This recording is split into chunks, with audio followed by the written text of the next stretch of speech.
ಎಲ್ಲರಿಗೂ ನಮಸ್ಕಾರ. ರಶ್ಮಿ ಧ್ವನಿ ಯೂಟ್ಯೂಬ್ ಚಾನಲ್ಗೆ ಎಲ್ಲರಿಗೂ ಸ್ವಾಗತ. ನನ್ನೆಲ್ಲ ಆತ್ಮೀಯ ಪ್ರೀತಿಯ 9ನೇ ತರಗತಿಯ ಮುದ್ದು ಮಕ್ಕಳೇ, ಇಂದಿನ ಈ ದಿನದ ಕನ್ನಡ ತರಗತಿಗೆ ನಿಮ್ಮೆಲ್ಲರಿಗೂ ಸ್ವಾಗತ. ಪುಟಾಣಿಗಳೇ, ನಾವು ಕಳೆದ ದಿನ ತರಗತಿಯಲ್ಲಿ 9ನೇ ತರಗತಿಯ ಕನ್ನಡ ಭಾಷಾ ಪಠ್ಯಪುಸ್ತಕದಲ್ಲಿ ಇರತಕ್ಕಂತಹ ಭಾಗ 2ರಲ್ಲಿರುವಂತಹ ಪಾಠ, ಸುಂದರವಾದ ಅದ್ಭುತವಾಗಿರ್ತಕ್ಕಂತಹ ಒಂದು ಪಾಠ, ಶಿವನ ಲೀಲೆಗಳು, ಶಿವನ ಪವಾಡ ಹೇಗಿರುತ್ತೆ ಎಂಬುದಕ್ಕೆ ಸಾಕ್ಷಿಯಾಗಿರ್ತಕ್ಕಂತಹ ಒಂದು ಹರಲೀಲೆ ಅನ್ನುವಂತಹ ಪಾಠವನ್ನು ನಾವು ಕಳೆದ ದಿನ ತರಗತಿಯಲ್ಲಿ ಅಭ್ಯಾಸವನ್ನು ಮಾಡಿದ್ವಿ. ಹರಿಹರ ಕವಿ ರಚನೆಯಾಗಿರ್ತಕ್ಕಂತಹ ನಂಬಿಯಣ್ಣನ ರಗಳೆ ಅನ್ನುವಂಥ ಒಂದು ಕೃತಿಯಿಂದ ಆಯ್ಕೆ ಮಾಡಿರುವಂತಹ ಪಾಠವನ್ನು ನಾವೆಲ್ಲರೂ ನೋಡಿದ್ವಿ. ಇಂದಿನ ತರಗತಿಯಲ್ಲಿ ನಾವು 9ನೇ ತರಗತಿಯ ಈ ಪಠ್ಯಪುಸ್ತಕದ ಅಂದರೆ ಯಾವುದು ಹರಲೀಲೆ ಪಾಠದ ಪ್ರಶ್ನೋತ್ತರಗಳನ್ನು ನೋಡೋಣ. ಅದಕ್ಕೆ ಈ ಹರಲೀಲೆ ಪಾಠದ ಕವಿ ಪರಿಚಯವನ್ನು ಒಂದು ಸಲ ಓದ್ಕೊಂಡು ಅದಾದಮೇಲೆ ನಾವೇನು ಮಾಡೋಣ, ಪ್ರಶ್ನೋತ್ತರಗಳನ್ನು ಬಿಡಿಸೋಣ ಬನ್ನಿ. ಕೃತಿಕಾರರ ಪರಿಚಯ. ಹರಿಹರನ ಕಾಲ ಕ್ರಿಸ್ತಶಕ 1200. ಈತನ ಸ್ಥಳ ಹಂಪೆ. ಹಂಪೆಯ ವಿರೂಪಾಕ್ಷ ಈತನ ಆರಾಧ್ಯ ದೈವ. ಕನ್ನಡ ಸಾಹಿತ್ಯದಲ್ಲಿ ರಗಳೆ ಕಾವ್ಯ ಪ್ರಕಾರವನ್ನು ಜೀವಂತಗೊಳಿಸಿದ ಸುಪ್ರಸಿದ್ಧ ಕವಿ. ಹರಿಹರನು ಪಂಪಾಶತಕ, ರಕ್ಷಾಶತಕ ಮತ್ತು ಮುಡಿಗೆ ಅಷ್ಟಕಗಳನ್ನು ವೃತ್ತ ಛಂದಸ್ಸಿನಲ್ಲಿ ರಚಿಸಿದ್ದಾನೆ. ಗಿರಿಜಾ ಕಲ್ಯಾಣ ಪ್ರೌಢಚಂಪು ಪರಂಪರೆಯಲ್ಲಿ ರಚಿತವಾಗಿರುವ ಕಾವ್ಯ. ಕನ್ನಡ ಸಾಹಿತ್ಯ ಚರಿತ್ರೆಯಲ್ಲಿ ಮಹತ್ವದ ಸ್ಥಾನ ಗಳಿಸಿರುವುದು ರಗಳೆ ಕಾವ್ಯದ ಮೂಲಕ. ಶಿವಶರಣರನ್ನು ಸ್ತುತಿಸಲು ಮಾತ್ರ ಕಾವ್ಯಶಕ್ತಿಯನ್ನು ಬಳಸಬೇಕಲ್ಲದೆ ಮಾನವರಿಗಾಗಿ ಅಲ್ಲವೆಂಬ ಸಂಪ್ರದಾಯವನ್ನು ಕನ್ನಡ ಸಾಹಿತ್ಯದಲ್ಲಿ ರೂಢಿಗೆ ತಂದ. ಕನ್ನಡ ಸಾಹಿತ್ಯದಲ್ಲಿ ಪ್ರಧಾನವಾಗಿದ್ದ ಚಂಪು ಕಾವ್ಯ ಪರಂಪರೆಯನ್ನು ಹಿಂದೆ ಸರಿಸಿ ಶಿವಗಣದ ರಗಳೆಯನ್ನು ರಚಿಸುವ ಹೊಸ ಸಂಪ್ರದಾಯಕ್ಕೆ ನಾಂದಿ ಹಾಡಿದನು. ಪಾದಗಳ ನಿರ್ಬಂಧವಿಲ್ಲದ ಈ ರಗಳೆಗಳಲ್ಲಿ ಕಥಾನಿರೂಪಣೆ ನಿರರ್ಗಳವಾಗಿ ಸಾಗುತ್ತದೆ. ರಗಳೆ ಕವಿ ಎಂದೇ ಪ್ರಸಿದ್ಧನಾಗಿರುವ ಈತನ ಕೃತಿಗಳಲ್ಲಿ ಕೆಲವು ಸ್ಥಳಗಳು ಪೂರ್ತಿಯಾಗಿ ಗದ್ಯದಲ್ಲಿದ್ದು ಭಕ್ತಿ ಭಾವ ಉತ್ಕಟವಾಗಿ ಮೂಡಿಬಂದಿವೆ. ಹರಿಹರನ ನಂಬಿಯಣ್ಣನ ರಗಳೆಯಿಂದ ಹರಲೀಲೆ ಪಾಠವನ್ನು ಆಯ್ದುಕೊಂಡಿದೆ. ಈ ಕೃತಿಯನ್ನು ತಿ. ನಂ. ಶ್ರೀಕಂಠಯ್ಯನವರು ಸಂಪಾದಿಸಿದ್ದು ಮೈಸೂರಿನ ಕಾವ್ಯಾಲಯ ಪ್ರಕಾಶನವು ಹೊರತಂದಿದೆ. ಪದಗಳ ಅರ್ಥವನ್ನು ನೋಡೋಣ, ಯಾಕಂದರೆ ಎಕ್ಸಾಮ್ದಲ್ಲಿ ಕೇಳಿದ್ರೆ ನಿಮಗೆ ಈಸಿ ಆಗುತ್ತೆ. ಪದಗಳ ಅರ್ಥ: ಅರಸು, ಹುಡುಕು. ಅವಂದಿರಂದರೆ ಅವರು. ಅದುಹು, ಸಂಶಯ ಪಡು. ಅವು, ನಾವು. ಆಪಾದ ಪುಸ್ತಕ ಪರ್ಯಂತರ, ಪಾದದಿಂದ ತಲೆಯವರೆಗೆ. ಅನುವಾಗು, ಸಿದ್ಧನಾಗು.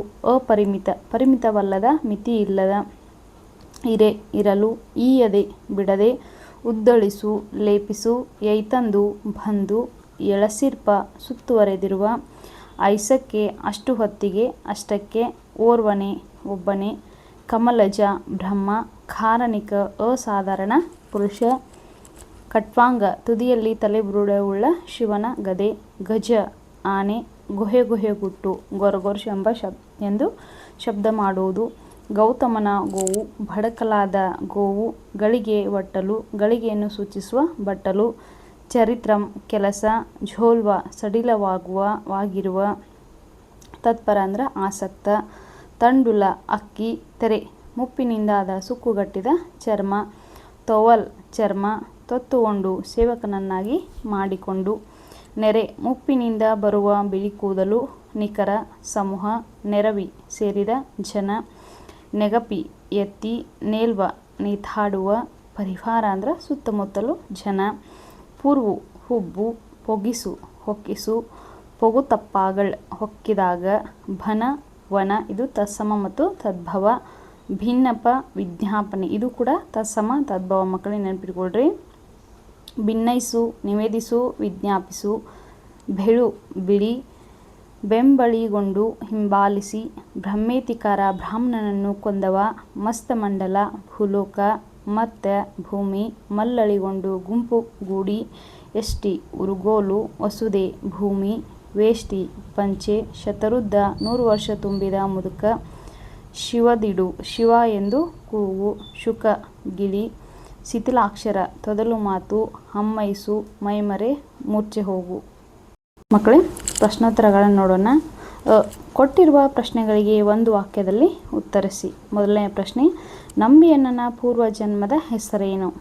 ಉತ್ತರ: ನಂಬಿಯಣ್ಣನ ಪೂರ್ವ ಜನ್ಮದ ಹೆಸರು ಪುಷ್ಪದತ್ತ.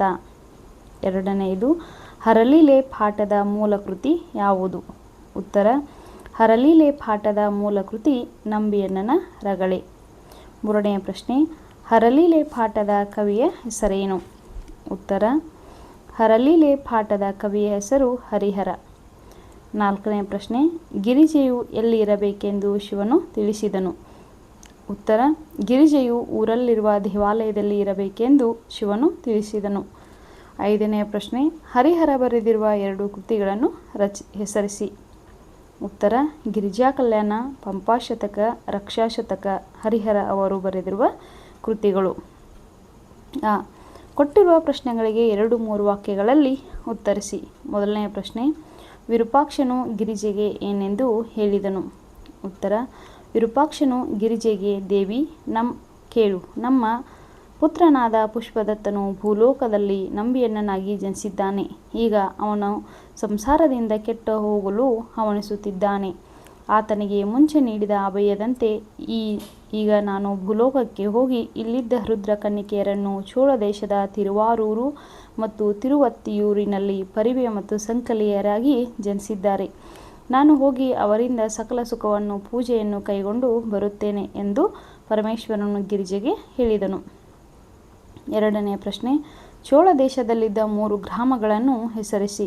ಉತ್ತರ: ಚೋಳ ದೇಶದಲ್ಲಿದ್ದ 3 ಗ್ರಾಮಗಳೆಂದರೆ ಮನಮಂದ, ಮತ್ತೂರು, ತಿರುವಾರೂರು ಮತ್ತು ತಿರುವತ್ತಿಯೂರು. ಮೂರನೆಯ ಪ್ರಶ್ನೆ: ವೃದ್ಧ ಮಹೇಶ್ವರನು ಶಿವಮಂತ್ರವನ್ನು ಹೇಳುತ್ತಿದ್ದ ರೀತಿಯನ್ನು ತಿಳಿಸಿ. ಉತ್ತರ: ವೃದ್ಧ ಮಹೇಶ್ವರನು ಪುಣ್ಯವೇ ಹಣ್ಣಾದಂತೆ ಮದುವೆ ಮಂಟಪದಲ್ಲಿ ಕಲಿಯುತ್ತಾ ಇದ್ದನು. ಒಮ್ಮೊಮ್ಮೆ ಘೊರ್ರ ಘೊರ್ರ ಎಂದು ಶಬ್ದ ಮಾಡುತ್ತಾ ಕೊರಗುತ್ತಿದ್ದನು. ತೊದಲು ನುಡಿಗಳಿಂದ ನಮಃಶಿವಾಯ ನಮಃಶಿವಾಯ ಎಂದು ಶಿವಮಂತ್ರವನ್ನು ಹೇಳುತ್ತಿದ್ದನು. ನಾಲ್ಕನೆಯ ಪ್ರಶ್ನೆ: ಕೆಳಗೆ ಬಿದ್ದ ವೃದ್ಧನನ್ನು ನೋಡಿ ನೆರೆದಿದ್ದ ಜನ ಏನೆಂದು ಮಾತನಾಡಿಕೊಂಡರು? ಉತ್ತರ: ವೃದ್ಧ ಮಹೇಶ್ವರನು ಕೆಳಗೆ ಬಿದ್ದಾಗ ಅಲ್ಲಿ ಸೇರಿದ್ದ ಜನರೆಲ್ಲರೂ ಶೈತ್ಯೋಪಚಾರ ಮಾಡಿ ಎಬ್ಬಿಸಿದರು. ಜನರು ಕೋಪದಿಂದ ಈ ವೃದ್ಧ ಆನವನ್ನು, ಮುಪ್ಪಿನ ಮೂರ್ಖನನ್ನು, ಗೌತಮನ ಗೋವನ್ನು, ಬ್ರಾಹ್ಮಣನನ್ನು ಕೊಂದ ಬ್ರಹ್ಮಹತ್ಯಾ ದೋಷಿಯನ್ನು ಮದುವೆ ಮಂಟಪದೊಳಗೆ ಬಿಟ್ಟವರು ಯಾರು? ಕರೆತಂದವರು ಯಾರು? ಇನ್ನು ಈ ಮದುವೆ ನಡೆಯದು, ಒಂದು ಪಕ್ಷ ನಡೆದರೆ ಅಪಶಕುನ ಎಂದು ನೆರೆದಿದ್ದ ಜನ ಮಾತನಾಡಿಕೊಂಡರು. ಕೊಟ್ಟಿರುವ ಪ್ರಶ್ನೆಗಳಿಗೆ 4-5 ವಾಕ್ಯಗಳಲ್ಲಿ ಉತ್ತರಿಸಿ. ಮೊದಲನೆಯ ಪ್ರಶ್ನೆ: ಶಿವನು ವೃದ್ಧ ಮಹೇಶ್ವರನಾಗಿ ವೇಷ ಧರಿಸಲು ಕಾರಣವೇನು? ಉತ್ತರ: ಕೈಲಾಸದಲ್ಲಿರುವ ಉದ್ಯಾನವನದಲ್ಲಿ 2 ರುದ್ರ ಕನ್ನಿಕೆಯರು ಹೂ ಬಿಡಿಸುತ್ತಿದ್ದರು. ಇದನ್ನು ರುದ್ರಗಣದ ಸದಸ್ಯರಲ್ಲೊಬ್ಬನಾದ ಪುಷ್ಪದತ್ತ ಗಮನಿಸಿ ಅವರನ್ನು ಅನುರಾಗ ಭಾವದಿಂದ ನೋಡಿದನು. ಪುಷ್ಪದತ್ತನನ್ನು ಕಂಡ ರುದ್ರ ಕನ್ನಿಕೆಯರು ಅವನನ್ನು ಅದೇ ಭಾವದಿಂದ ನೋಡುತ್ತಿರುವುದನ್ನು ಶಿವ ಗಮನಿಸಿದ ಮತ್ತು ಅಸಮಾಧಾನ ಹೊಂದಿದ. ಕೈಲಾಸದಲ್ಲಿ ಗಣಗಳು ಇಂತಹ ವಿಕಾರ ಭಾವನೆಗಳನ್ನು ಹೊಂದಿರುವುದು ಅಪರಾಧ. ಹಾಗಾಗಿ ಶಿವನು ಈ ಮೂವರಿಗೂ ಇಹಲೋಕದಲ್ಲಿ ಮನುಜರಾಗಿ ಹುಟ್ಟಿ ಎಂದು ಶಪಿಸಿದನು. ಈ ಶಾಪದಿಂದ ಪುಷ್ಪದತ್ತನು ನರಲೋಕದಲ್ಲಿ ಹುಟ್ಟಿ ನಂಬಿ ಎಂಬ ಹೆಸರನ್ನು ಪಡೆದು ಸಂಸಾರದಿಂದ ಕೆಟ್ಟು ಹೋಗುವುದಕ್ಕೆ ಸಿದ್ಧನಾಗುತ್ತಿದ್ದಾನೆ. ಆತನಿಗೆ ಮುಂಚೆ ನೀಡಿದ ನಂಬಿಕೆಯ ಮಾತನ್ನು ಅನುಸರಿಸಿಕೊಂಡು ನಾವು ಕಳುಹಿಸಿದ ರುದ್ರ ಕನ್ನಿಕೆಯರಿಬ್ಬರು ಚೋಳ ದೇಶದ ತಿರುವಾರೂರು ಮತ್ತು ತಿರುವತ್ತಿಯೂರಿನಲ್ಲಿ ಪರಿವೆ ಮತ್ತು ಸಂಕಲೆ ಎಂಬ ಹೆಸರಿನಿಂದ ಹುಟ್ಟಿದ್ದಾರೆ. ಅವರನ್ನು ಆತನೊಡನೆ ಸೇರಿಸಿ ಸಕಲ ಸುಖವನ್ನು ಪೂಜೆಯಾಗಿ ಸ್ವೀಕರಿಸಿ ಬರುವೆನು ಎಂದು ಶಿವನು ವೃದ್ಧ ಮಹೇಶ್ವರ ವೇಷ ಧರಿಸಿದನು. ಎರಡನೆಯ ಪ್ರಶ್ನೆ: ವೃದ್ಧ ಮಹೇಶ್ವರನನ್ನು ಕವಿ ಹೇಗೆ ವರ್ಣಿಸಿದ್ದಾನೆ? ಉತ್ತರ: ವೃದ್ಧ ಮಹೇಶ್ವರನನ್ನು ಕವಿ ಪಾದದಿಂದ ತಲೆಯವರೆಗೂ ಲೇಪಿಸಿಕೊಂಡ ವಿಭೂತಿ ನೆರೆದ ತಲೆ, ಸುಕ್ಕುಗಟ್ಟಿದ ದೇಹ ಹೊಂದಿದನು. ಆತನ ಜಟೆಯಲ್ಲಿದ್ದ ಚಂದ್ರಕಳೆಯೇ ಕೊಡೆಯಾಯಿತು. ಹಿಡಿದಿದ್ದ ತ್ರಿಶೂಲ ಕೊಡೆಯ ಹಿಡಿಕೆಯಾಯಿತು. ನರಕಪಾಲ ಹೊಂದಿದ ದಂಡ ಉರುಗೋಲು ಆಯಿತು. ಸರ್ಪವು ಪ್ರಮಾಣವಚನವಾಯಿತು, ಪ್ರಮಾಣ ಪತ್ರವಾಯಿತು. ಬ್ರಹ್ಮನ ಶಿರವೇ ಕಮಂಡಲವಾಯಿತು. ಹುಲಿ ಮತ್ತು ಜಿಂಕೆ ಚರ್ಮಗಳು ಉಡುವ ಮತ್ತು ಹೊದೆಯುವ ವಸ್ತ್ರವಾದವು. ಶಿವನು ಕಾಲಿನಿಂದ ಮೆಟ್ಟಿಕೊಂಡಿರುವ ನಾಗಾಸುರರು ಪಾದರಕ್ಷೆಗಳಾಗಿ, ಕೊರಳಿನಲ್ಲಿ ಕಟ್ಟಿಕೊಂಡಿರುವ ಶಿರೋಮಾಲೆಯಾಗಿ, ಜಪಮಾಲೆಯಾಗಿ, ಮಹಾರುದ್ಧನಾಗಿ ರೂಪ ಧರಿಸಿದನು ಎಂದು ವರ್ಣಿಸಿದ್ದಾರೆ. ಮೂರನೆಯ ಪ್ರಶ್ನೆ: ಮದುವೆ ಮಂಟಪದಲ್ಲಿ ವೃದ್ಧನು ಮಾಡಿದ ಅವಾಂತರಗಳಾವು ಯಾವುವು? ಉತ್ತರ: ವೃದ್ಧ ಮಹೇಶ್ವರನು ಮದುವೆ ಮಂಟಪದೊಳಗೆ ಪ್ರವೇಶ ಮಾಡಲು ಮೆಲ್ಲನೆ ನಡೆಯುತ್ತಾ ಕೆಮ್ಮುತ್ತಾ ತನ್ನನ್ನು ಯಾರೂ ಗಮನಿಸುತ್ತಿಲ್ಲವೆಂದು ತಿಳಿದು ಮನಸ್ಸಿನಲ್ಲಿಯೇ ನಸುನಕ್ಕು ವಿವಾಹ ಮಂಟಪದ ಬಳಿ ಸಾಲಾಗಿ ಜೋಡಿಸಿದ ತುಪ್ಪದ ಕೊಡಗಳನ್ನು ಉರುಳಿಸಿ ತಾನೂ ಬಿದ್ದು ತುಪ್ಪವು ಎಲ್ಲರ ಮುಖಕ್ಕೆ, ಕಣ್ಣುಗಳಿಗೆ, ಮೈ ಮೇಲೆ ಸಿಡಿಯುವಂತೆ ಮಾಡಿದನು. ಮದುವೆ ಮಂಟಪದ ಬಳಿ ಸೇರಿದ್ದ ಜನರೆಲ್ಲ ಈ ವೃದ್ಧ ಮಹೇಶ್ವರನನ್ನು ಹಿಡಿದು ನಿಲ್ಲಿಸಿದರು. ಒಂದೆರಡು ಹೆಜ್ಜೆ ಇಟ್ಟ ತಕ್ಷಣವೇ ಗಳಿಗೆ ಬಟ್ಟಲ ಮೇಲೆ ಬಿದ್ದು ಒಡೆದು ಹಾಕಿದನು. ಕಳಶ ಒಡೆದು ಹೋಗಿ ಅಕ್ಕಿಯೆಲ್ಲ ಚೆಲ್ಲಿ ಹೋಯಿತು. ಜೋಯಿಸರು ಚದುರಿ ಓಡಿ ಹೋದರು. ಎಲ್ಲರೂ ಇದನ್ನು ಅಪಶಕುನವೆಂಬಂತೆ ಭಾವಿಸುವಂತೆ ಮಾಡಿದನು. ಈ ಸಂದರ್ಭ ಸಹಿತ ಸ್ವಾರಸ್ಯವನ್ನು ವಿವರಿಸಿ. ಮೊದಲನೆಯ ಪ್ರಶ್ನೆ, ಸಕಲ ಸುಕುಮಂ ಪೂಜೆಯಾಗಿ ಕೈಕೊಂಡು ಬರ್ಪೇನ್. ಆಯ್ಕೆ. ಈ ವಾಕ್ಯವನ್ನು ತಿ. ನಂ. ಶ್ರೀಕಂಠಯ್ಯನವರು ಸಂಪಾದಿಸಿರುವ ಹರಿಹರ ಕವಿಯ ನಂಬಿಯಣ್ಣನ ರಗಳೆ ಕೃತಿಯಿಂದ ಆಯ್ದು ಹರಲೀಲೆ ಎಂಬ ಗದ್ಯ ಭಾಗದಿಂದ ಆರಿಸಲಾಗಿದೆ. ಸಂದರ್ಭ: ಕೈಲಾಸದಲ್ಲಿ ಶಿವನು ಈ ಮಾತನ್ನು ಗಿರಿಜೆಗೆ ಹೇಳುತ್ತಾನೆ. ನಮ್ಮ ಪರಿವಾರದ ಪುಷ್ಪದತ್ತನು ಭೂಲೋಕದಲ್ಲಿ ನಂಬಿಯಣ್ಣನಾಗಿ ಹುಟ್ಟಿ ಈಗ ವಿವಾಹದಿಂದ ಕೆಟ್ಟು ಹೋಗಲು ಸಿದ್ಧನಾಗುತ್ತಿದ್ದಾನೆ. ನಾನು ಈಗಲೇ ಭೂಲೋಕಕ್ಕೆ ಹೋಗುತ್ತೇನೆ ಎಂದು ಹೇಳುವ ಸಂದರ್ಭವಾಗಿದೆ. ಸ್ವಾರಸ್ಯ: ಶಿವನು ಪುಷ್ಪದತ್ತನಿಗೆ ಆದಷ್ಟು ಬೇಗನೆ ನಿಮ್ಮನ್ನು ಕೈಲಾಸಕ್ಕೆ ಕರೆ ತರುತ್ತೇನೆ ಎಂಬ ಆಶ್ವಾಸನೆ ನೀಡಿರುತ್ತಾನೆ. ಅದರಂತೆ ಶಿವನು ಭೂಲೋಕಕ್ಕೆ ಹೋಗಿ ಸಕಲ ಸುಖವನ್ನು ಪೂಜೆಯಾಗಿ ಪಡೆದು ಬರುತ್ತೇನೆ ಎಂಬ ಮಾತು ಸ್ವಾರಸ್ಯಪೂರ್ಣವಾಗಿ ವರ್ಣಿತವಾಗಿದೆ. ಎರಡನೆಯ ಪ್ರಶ್ನೆ, ನೀನತ್ಯಂತ ಕರುಣಿ ಅಂದರೆ ನೀನು ಅತ್ಯಂತ ಕರುಣಿ. ಆಯ್ಕೆ. ಈ ವಾಕ್ಯವನ್ನು ತಿ. ನಂ. ಶ್ರೀಕಂಠಯ್ಯನವರು ಸಂಪಾದಿಸಿರುವ ಹರಿಹರ ಕವಿಯ ನಂಬಿಯಣ್ಣನ ರಗಳೆ ಕೃತಿಯಿಂದ ಆಯ್ದ ಹರಲೀಲೆ ಎಂಬ ಗದ್ಯ ಭಾಗದಿಂದ ಆರಿಸಲಾಗಿದೆ. ಸಂದರ್ಭ: ಶಿವನು ಭೂಲೋಕಕ್ಕೆ ಹೋಗಿ ನಂಬಿಯಣ್ಣನನ್ನು ಮದುವೆ ಸಂಭ್ರಮದ ಮಂಟಪದಿಂದ ಮತ್ತೆ ಕೈಲಾಸಕ್ಕೆ ಕರೆತರುವೆನು ಎಂದಾಗ ತಾನು ಬರುವುದಾಗಿ ಗಿರಿಜೆಯು ಹೇಳಿದಾಗ ಶಿವನು ಬೇಡ ಎನ್ನುತ್ತಾನೆ. ಏಕೆಂದರೆ ತಾನು ಅಲ್ಲಿ ಕೆಲವು ಕಠೋರವಾದ ನಿಷ್ಠುರವಾದ ಕೆಲಸವನ್ನು ಮಾಡಬೇಕಾಗಿದೆ. ನೀನು ಅದನ್ನು ಸಹಿಸುವುದಿಲ್ಲ ಎಂದು ಹೇಳುವ ಸಂದರ್ಭದಲ್ಲಿ ಶಿವನು ಹೇಳುತ್ತಾನೆ. ಸ್ವಾರಸ್ಯ: ಶಿವನು ಭೂಲೋಕಕ್ಕೆ ಬಂದು ನಿಷ್ಠುರವಾದ ಕೆಲಸಗಳನ್ನು ಮಾಡಬೇಕಾಗಿದೆ. ಇದನ್ನು ಕರುಣಾಮಯಿಯಾದ ಗಿರಿಜೆಯು ನೋಡಿದರೆ ನನ್ನ ಕೆಲಸಗಳಿಗೆ ಅಡ್ಡಿಪಡಿಸಬಹುದು ಎಂಬುದು ಸ್ವಾರಸ್ಯಕರವಾಗಿದೆ. ಮೂರನೆಯ ಪ್ರಶ್ನೆ, ಪುಣ್ಯಂ ಪಣ್ಣಾದಂತೆ. ಆಯ್ಕೆ. ಈ ವಾಕ್ಯವನ್ನು ತಿ. ನಂ. ಶ್ರೀಕಂಠಯ್ಯನವರು ಸಂಪಾದಿಸಿರುವ ಹರಿಹರ ಕವಿಯ ನಂಬಿಯಣ್ಣನ ರಗಳೆ ಕೃತಿಯಿಂದ ಆಯ್ದ ಹರಲೀಲೆ ಎಂಬ ಗದ್ಯ ಭಾಗದಿಂದ ಆರಿಸಲಾಗಿದೆ. ಸಂದರ್ಭ: ಈ ಮಾತನ್ನು ಕವಿ ಹರಿಹರ ಹೇಳಿದ್ದಾರೆ. ಶಿವನು ವೃದ್ಧ ಮಹೇಶ್ವರನಾಗಿ ವೇಷವನ್ನು ಮರೆಸಿಕೊಂಡು ಭೂಲೋಕಕ್ಕೆ ಹೊರಟ ಸಂದರ್ಭವಾಗಿದೆ. ಬಿಳಿ ಕೂದಲು, ಸುಕ್ಕುಗಟ್ಟಿದ ಚರ್ಮದಿಂದ ಪುಣ್ಯವೆಲ್ಲ ಹಣ್ಣಾದಂತೆ ಶಿವನು ಕಂಡು ಬರುತ್ತಾನೆಂದು ಕವಿ ಹರಿಹರ ವರ್ಣಿಸಿದ್ದಾರೆ. ಸ್ವಾರಸ್ಯ: ಶಿವನು 100 ವರ್ಷದ ಮುದುಕನ ವೇಷ ಧರಿಸಿರುವುದು ಪುಣ್ಯವೇ ಹಣ್ಣಾದಂತೆ ಎಂದು ಕವಿ ವರ್ಣಿಸಿರುವ ಸಾಲು ಸ್ವಾರಸ್ಯಕರವಾಗಿದೆ. ನಾಲ್ಕನೆಯ ಪ್ರಶ್ನೆ, ಈ ವೃದ್ಧಂ ಕಿಟುಕುಳನಲ್ಲ. ಆಯ್ಕೆ. ಈ ವಾಕ್ಯವನ್ನು ತಿ. ನಂ. ಶ್ರೀಕಂಠಯ್ಯನವರು ಸಂಪಾದಿಸಿರುವ ಹರಿಹರ ಕವಿಯ ನಂಬಿಯಣ್ಣನ ರಗಳೆ ಕೃತಿಯಿಂದ ಆಯ್ದ ಹರಲೀಲೆ ಎಂಬ ಗದ್ಯ ಭಾಗದಿಂದ ಆರಿಸಲಾಗಿದೆ. ಸಂದರ್ಭ: ಶಿವನು ಮದುವೆ ಮಂಟಪದಲ್ಲಿ ಮಾಡಿದ ಅವಾಂತರಗಳನ್ನು ನೋಡಿದ ಜನರು ಶಿವನನ್ನು ಕರೆದುಕೊಂಡು ಬಂದು ಮದುವೆ ಚಪ್ಪರದ ಹೊರಗೆ ಬಿಟ್ಟು ಮದುವೆ ಮಂಟಪದ ಬಳಿ ಹೋಗುವ ಮೊದಲು ಶಿವನು ಮಂಟಪ ತೋರಣಗಳನ್ನು ಕೀಳುವುದನ್ನು ನೋಡಿದ ಜನರು ಆಶ್ಚರ್ಯದಿಂದ ಈ ಮಾತನ್ನು ಹೇಳಿದ್ದಾರೆ.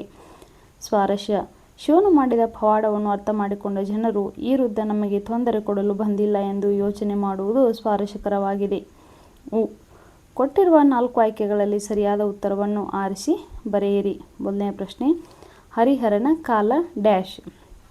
ಕೊಟ್ಟಿರುವ 4 ಆಯ್ಕೆಗಳು 1160, 1360, 1200, 1460. ಅಂದರೆ ಹರಿಹರನ ಕಾಲ 12ನೇ ಶತಮಾನ, 1200 ಉತ್ತರ. ಆಮೇಲೆ ಎರಡನೇ ಪ್ರಶ್ನೆ, ವೃದ್ಧ ಮಹೇಶ್ವರ ಡ್ಯಾಶ್ ಕೊಡದ ಮೇಲೆ ಬಿದ್ದನು. ಎಣ್ಣೆ, ಹಾಲಿನ, ತುಪ್ಪದ, ಮಜ್ಜಿಗೆ. ಉತ್ತರ, ವೃದ್ಧ ಮಹೇಶ್ವರನು ತುಪ್ಪದ ಕೊಡದ ಮೇಲೆ ಬಿದ್ದನು. ಮೂರನೆಯ ಪ್ರಶ್ನೆ, ಹರಲೀಲೆ ಪಾಠವನ್ನು ಡ್ಯಾಶ್ ರಗಳೆಯಿಂದ ಆಯ್ದುಕೊಳ್ಳಲಾಗಿದೆ. ಬಸವರಾಜ ದೇವರ ರಗಳೆ, ನಂಬಿಯಣ್ಣನ ರಗಳೆ, ಗುಂಡಯ್ಯನ ರಗಳೆ, ಮಹಾದೇವಿಯಕ್ಕನ ರಗಳೆ. ಉತ್ತರ, ನಂಬಿಯಣ್ಣನ ರಗಳೆ ಅನ್ನುವಂತಹ ಈ ಕೃತಿಯನ್ನು ಏನು ಮಾಡಿದಾರ, ಹರಿಹರ ಪಾಠವನ್ನು ಆಯ್ಕೆ ಮಾಡಿಕೊಂಡಾರ. ನಾಲ್ಕನೇ ಪ್ರಶ್ನೆ, ವೃದ್ಧ ಮಹೇಶ್ವರನು ಕೈಲಾಸದಿಂದ ಡ್ಯಾಶ್ಗೆ ಬಂದನು. ಮನಮಂದ ಪುತ್ತೂರು, ತಿರುವಾರೂರು, ತಿರುವತ್ತಿಯೂರು, ಕೈಲಾಸಪುರ. ಉತ್ತರ, ಮನಮಂದ ಪುತ್ತೂರು. ಹೊಂದಿಸಿ ಬರೆಯಿರಿ. ಅಪಟ್ಟಿ ಮತ್ತು ಆಪಟ್ಟಿ ಅಂತ ಎರಡು ಮಾಡಿರ್ತಾರೆ ಮಕ್ಕಳಲ್ಲಿ. ಮೊದಲನೇದು ಪುಷ್ಪದತ್ತ, ಅದಕ್ಕೆ ಆ ಪಟ್ಟಿಯಲ್ಲಿ ಹಂಪೆ. ಎರಡನೇದು ರುದ್ರಕನ್ನಿಕೆಯರು, ಬಾಗಿಲು. ಮೂರನೇದು ಚೋಳದೇಶ, ನಂಬಿಯಣ್ಣ. ನಾಲ್ಕನೇದು ಕದ, ಪರಿವೆ, ಸಂಕಿಲಿ. ಐದನೇದು ಗಿರಿಜೆ, ಮನಮಂದ, ಪುತ್ತೂರು. ಶಿವ ಮತ್ತು ಪಾರ್ವತಿ ಎಕ್ಸ್ಟ್ರಾ 2 ಆಪ್ಷನ್ ಕೊಟ್ಟಿದ್ದಾರೆ. ಸರಿ ಉತ್ತರಗಳು ನಂಬಿಯಣ್ಣ. ನೋಡಿ, ಇದು ಮೊದಲನೇ ಪ್ರಶ್ನೆ ಏನಪ್ಪ ಅಂತಂದ್ರೆ ಪುಷ್ಪದತ್ತ, ಈತ ಯಾರು, ನಂಬಿಯಣ್ಣ. ರುದ್ರಕನ್ನಿಕೆಯರು ಯಾರು, ಪರಿವೆ ಮತ್ತು ಸಂಕಲಿ. ಚೋಳ ದೇಶ ಮನಮಂದ ಪುತ್ತೂರು. ಕದ ಅಂದ್ರೆ ಬಾಗಿಲು. ಆಮೇಲೆ ಕೊನೆಯದಾಗಿ ಗಿರಿಜೆ ಅಂದರೆ ಯಾರಿಲ್ಲಿ ಪಾರ್ವತಿ. ನೋಡಿ ಉತ್ತರಾವಾದ ನೋಡೋಣ. ನಂಬಿಯನ್ನ, ಪರಿವೆ ಸಂಕಲಿ, ಮನಮಂದ ಪುತ್ತೂರು, ಬಾಗಿಲು, ಪಾರ್ವತಿ. ಮಕ್ಕಳು, ಏನೇನು ತರಗತಿ ನಿಮ್ಮೆಲ್ಲರಿಗೂ ಅರ್ಥವಾಗಿದೆ ಅಂತೇಳಿ ಭಾವಿಸ್ತಾ ನನ್ನ ತರಗತಿಗೆ ವಿರಾಮವನ್ನು ನೀಡ್ತಾ ಇದ್ದೀನಿ. ಎಲ್ಲರಿಗೂ ನಮಸ್ಕಾರ.